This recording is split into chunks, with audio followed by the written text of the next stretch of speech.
Pinasinayangan ni Mayora Hani Lacuna kasama ang kanyang katandem sa serbisyo publiko na si Maynila Vice Mayor Yul Servo para sa pagsisimula ng pagtatayo ng 7 palapag na Victorino Mapa High School kahapon ng umaga.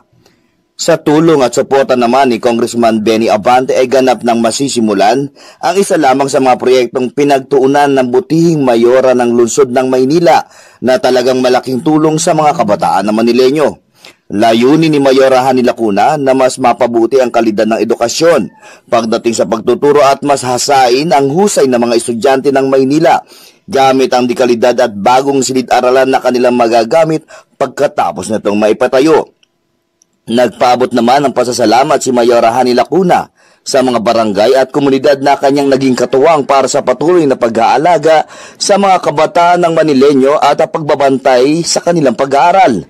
Nabanggit pa ni Mayora Hani Lacuna na naniniwala siya na sa pagtutulungan at pagkakaisa ng lahat ng Manileño ay makakamtan ang tapat at totoong layunin ng proyekto.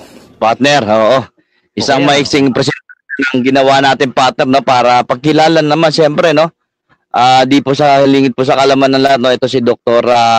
Mayora Hani Lacuna ng Maynila ay talagang napakasigasig gumawa ng proyekto talagang mapapakinabangan ng mga taga Maynila, no, especially mga Manileño. Live from Quezon City, Philippines, your news, current affairs, and public service channel, Margo TV Philippines, live